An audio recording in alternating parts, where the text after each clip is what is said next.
बेटी की सतरंगी शादी। मालिक, बहुत रात हो गई है। अभी तक मनीषा बिटिया दफ्तर से घर नहीं आई। अरे डोंट वरी रामू, आ जाएगी। समझदार और पढ़ी लिखी लड़की है, ऊपर से अपने फौजी बाप की तरफ बहादुर भी है। तुम जाकर खाना लगाओ रामू, वो आती ही होगी। जी मालिक। मनीषा मनोहर की इकलौती बेटी थी। मनीषा की माँ का उसके बचपन में ही स्वर्गवास होने और मनोहर के फौजी होने के कारण मनोहर ने अपनी बेटी को बिल्कुल लड़कों के जैसा ही पाला था।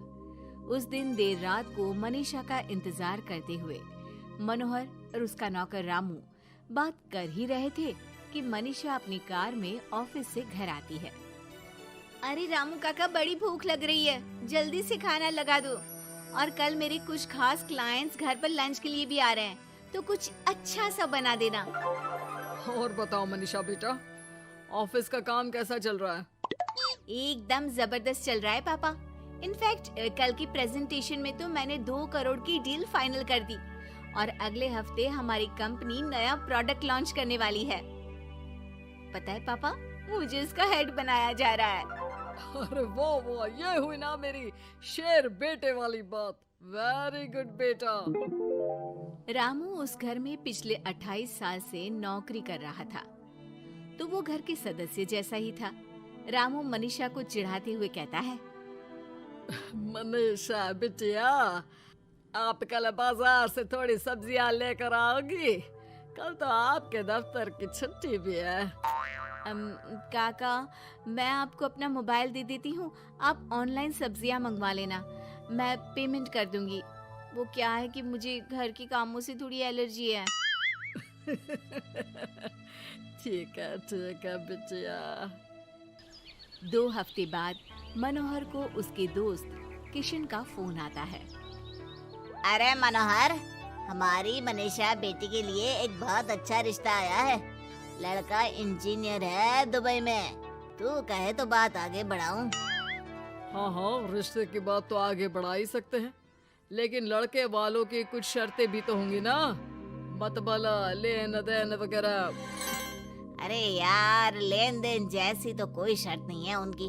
बस लड़की पढ़ी लिखी और घरेलू होनी चाहिए, जो कि यहाँ इंडिया में अपने सास ससुर की सेवा करे और घर संभाल सके।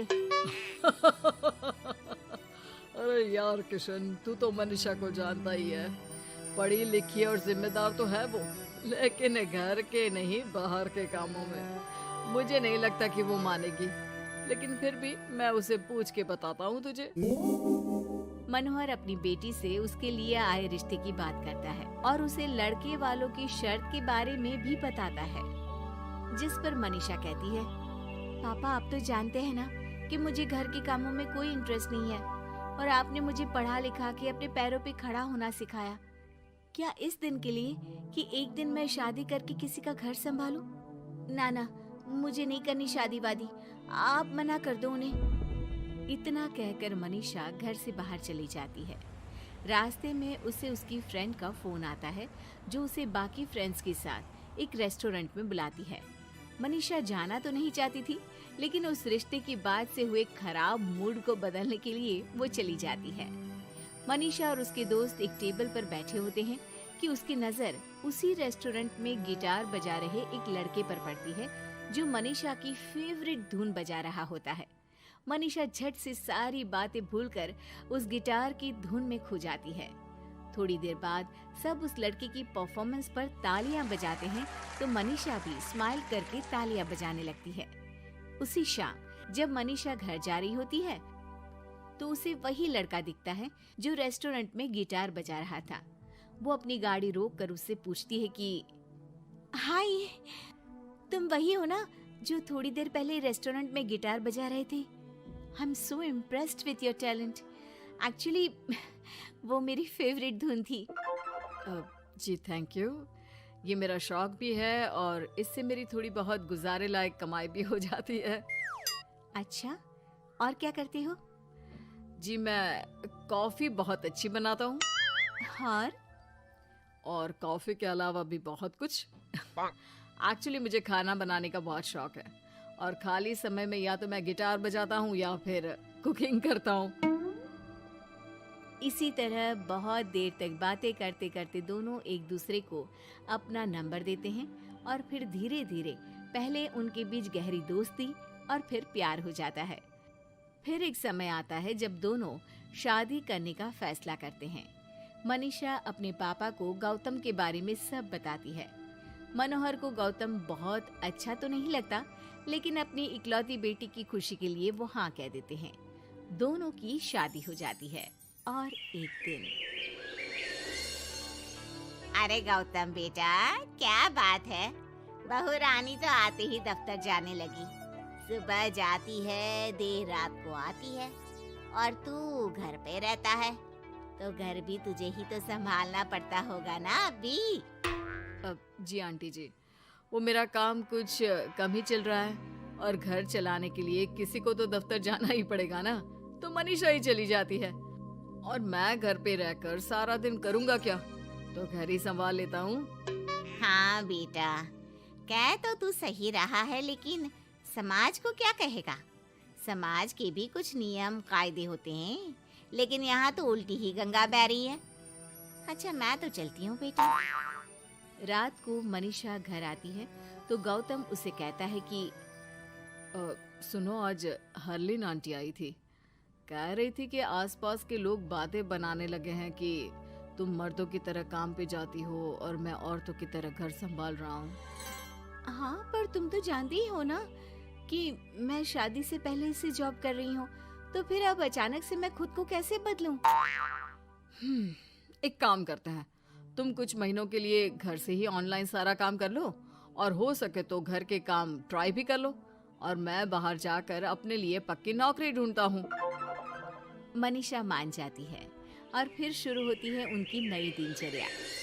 ये लो गौतम, तुम्हारा नाश्ता, चाय और टोस्ट।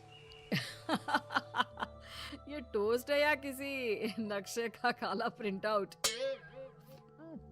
अरे मेरी माँ, चाय में चीनी डालते हैं, नमक नहीं। ठीक है, मैं क्या करूं? चीनी और नमक एक जैसे ही तो दिखते हैं ना। तुम्हें खाना है तो खाओ, वरना ऐसे ही जाओ। अच्छा, तो तुम्हारी क्वालिफिकेशंस क्या है? क्या काम आता है तुम्हें? जी, मैंने वैसे तो बीकॉम किया है, लेकिन काम का कोई एक्सपीरियंस नहीं है। एक्चुअली मेरे पेरेंट्स ने ज़बरदस्ती मुझे ये डिग्री करवा दी थी। मुझे तो गिटार बजाना ही पसंद है सर। ठीक है मिस्टर गौतम, जब हमारी कंपनी को किसी गिटार परफॉर्मेंस की ज़रूरत होगी तब आपको बुला लिया जाएगा। फिलहाल के लिए आप जा सकते हैं। जॉब ना मिलने के दुख में मुख लटकाए गौतम घर आता है तो देखता है कि अरे ये क्या मनीषा, सारा घर बिखरा पड़ा है और ये किचन की ये हाल। अरे सब ठीक तो है ना? सब ठीक है गौतम, बस मुझे भूख लगी थी तो सोचा कुछ बना के खा लूं, लेकिन मुझे कोई सामान मिल ही नहीं रहा था और फिर पता चला कि गैस भी खत्म हो गई है और मुझे सिलेंडर बदलना नहीं आता। अच्छा, क्यों ना हम बाहर से ही खाना मंगवा ले? हाँ, अच्छा ये तो बताओ, तुम इतने उदास क्यों लग रहे हो? अरे क्या बताऊं, मुझे नौकरी नहीं मिली, लगता भी नहीं कि मिलेगी कभी। दोनों उदास होकर एक दूसरे की तरफ देखते हैं, फिर थोड़ी देर बाद हंस पड़ते हैं। मुझे लगता है हमें वही काम करना चाहिए जो हमें अच्छे से आता है। कल से मैं ही ऑफिस जाया करूंगी। और मैं हमारा ये प्यारा सा घर संभालूंगा।